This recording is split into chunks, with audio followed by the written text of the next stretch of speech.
Dear students, हम पढ़ रहे हैं कक्षा 8 हिंदी भारत की खोज 5वां पाठ नई समस्याएं। आज हम देखेंगे औरंगजेब ने उल्टी गंगा बहाई, हिंदू राष्ट्रवाद का उभार और शिवाजी।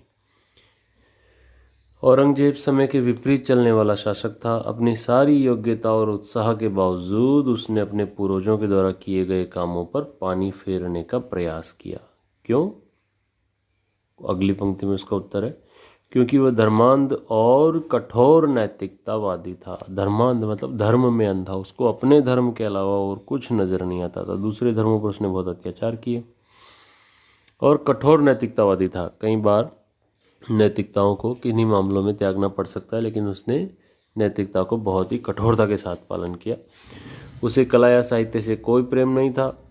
हिंदुओं पर पुराना घृणित जजिया कर लगाकर उसने बहुत से मंदिरों को तुड़वाकर उसने अपनी प्रजा के बहुत बड़े हिस्से को नाराज कर दिया। उसने उन अभिमानी राजपूतों को भी नाराज कर दिया जो मुगल साम्राज्य के अवलंब और स्तंभ थे। अवलंब मतलब सहारा।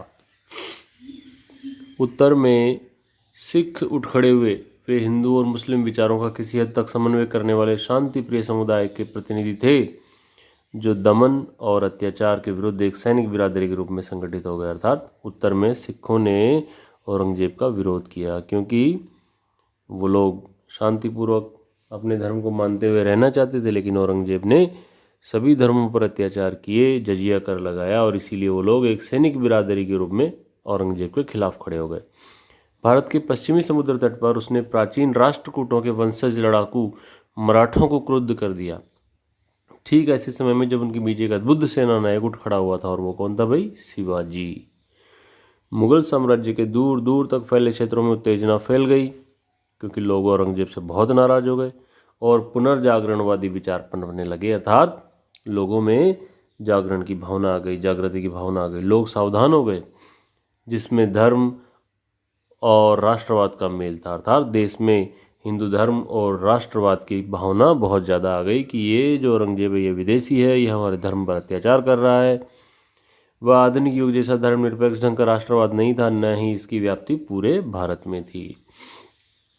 धर्म और राष्ट्रीयता के मेल ने दोनों ही तत्वों से शक्ति और संबद्धता हासिल की, लेकिन उसकी कमजोरी भी इसी मेल से पैदा हुई थी। ये केवल खास किस्म की और आंशिक राष्ट्रीयता थी, जिसमें धर्म के क्षेत्र से बाहर पड़ने वाले तमाम भारतीय तत्वों का समावेश नहीं था। अर्थात देश में जो राष्ट्रीयता उत्पन्न हुई ये केवल कुछ क्षेत्रों तक सीमित थी, ऐसा लेखक का कहना है। जबकि आमतौर पर इतिहासकार ऐसा बताते हैं कि ये राष्ट्रवाद जो था वो पूरे देश में अलग अलग क्षेत्रों में अलग अलग रूप में उत्पन्न हुआ था। हिंदू राष्ट्रवाद उस व्यापक राष्ट्रीयतावाद के मार्ग में बाधक था जो धर्म और जाति के भेदभाव से ऊपर उठ जाती है। विशेषकर मराठों की अवधारणा व्यापक थी, और व्यापक मतलब विस्तृत थी। वो पूरे देश में स्थापित होना चाहते थे, और जैसे जैसे उनकी शक्ति बढ़ी उनके साथ इस अवधारणा का विकास भी हुआ। सन 1784 में वारेन हेस्टिंग ने लिखा था, हिंदुस्तान और दक्कन के तमाम लोगों में से केवल मराठों के मन में राष्ट्र प्रेम की भावना है, जिसकी गहरी छाप राष्ट्र के हर व्यक्ति के मन पर है।